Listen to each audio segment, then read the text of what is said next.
morning. Once again, my name is May. I manage the Philippine Red Cross 24/7 Command Center. So, to start my presentation, I would like to give you a background about my country. This is the Philippines. We have more than 7,600 islands. It depends if it's high tide or low tide. If low tide, maybe more. We have 81 provinces, more than 1,600 cities and municipalities, 42,000 barangays, the smallest local government unit in the country, and we have 100 million population. Our country we have an archipelagic country. Okay.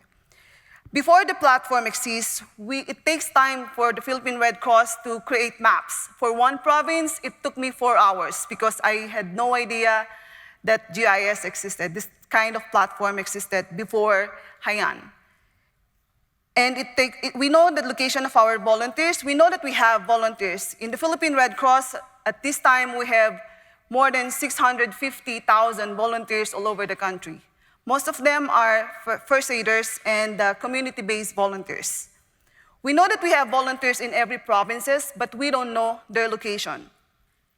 We know the location of our assets, but we don't know when they're moving or not. This is way before Haiyan hits the country. So after Haiyan, the international community introduced, the International Federation of the Red Cross introduced ArcGIS to the Philippine Red Cross. And we were trained on how to use the platform, and then we started to transform the operation center and digitize everything. This map is the vulnerability and capacity assessment project that we have a partnership with the Norwegian Red Cross. In here, we map out the vulnerability and the capacity of every provinces.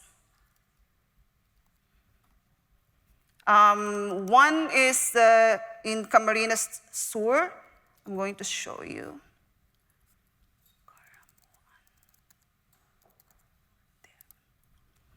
So here, in the Bicol region in the Philippines, where typhoon always hits this area, we have we map out the location of all our volunteers, and then the vulnerability of each of the barangays, which you can see here.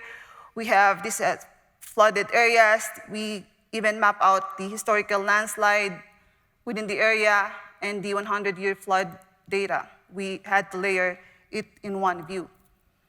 So this platform is available with access to all our chapters.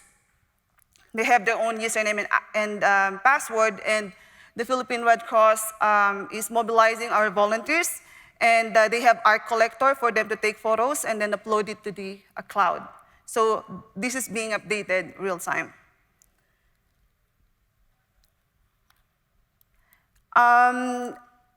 Right now, we have a platform wherein everything is in one view. Our management wants to see all our volunteers in the map.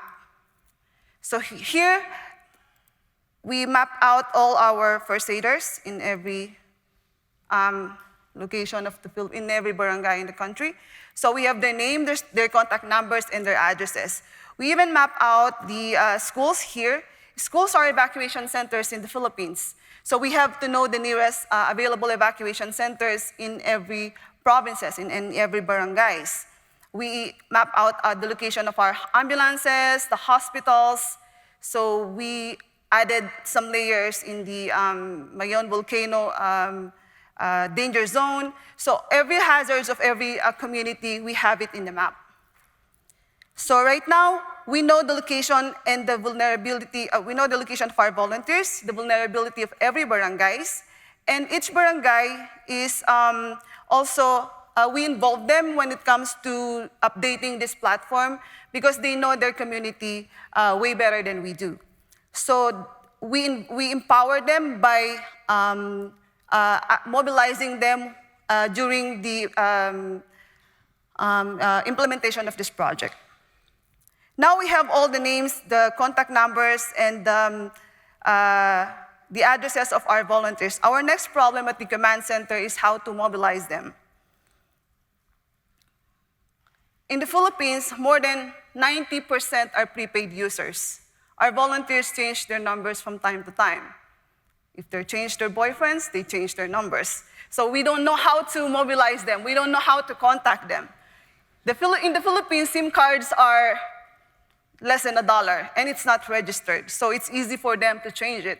So it's very hard for us to communicate with our volunteers. So what we did is we utilized the use of social media, especially Facebook. They might change their numbers, but they will never change their Facebook account. So what we did is we added them into groups. We know here their names, their contact numbers, and we added them into a group, and then they can already send us photos and videos of every responses on a real-time basis. So this is being updated when it happens real-time. We have for our medical ambulances or our medic volunteers, and we also have for the firefighters. The Philippine Red Cross is different from the usual Red Cross that you know. We have our own department for fire. We have water volunteers, the water rescue teams. We have lots of assets. We have a ship. We have ambulances, rescue boats, Humvees, water tankers, payloaders. We have those kind of assets that that actually map out here. And in our dispatch system, which is also under my department, it's different platform though, but it's also based in Esri. We see it in real time if it's moving or not. And from our national headquarters, we can see who is reporting what on a real-time basis by notifying our dashboard. And then our volunteers, team leaders can already send reports to the system and then upload photos here, like this one. This has happened yesterday in the Philippines, so there's a vehicular crash. So all of our volunteers are being mobilized through the platform, and then it immediately mapped out. We can see it here, the concentration of how many vehicular crash in this particular area, how many trauma or any other incidents that we responded to. So the way we empower the community is we involve them in the implementation of this platform. The community itself is mapping, taking photos of, for example, this house has two floors made of light materials, so we know the vulnerability and we know the capacity of every barangays.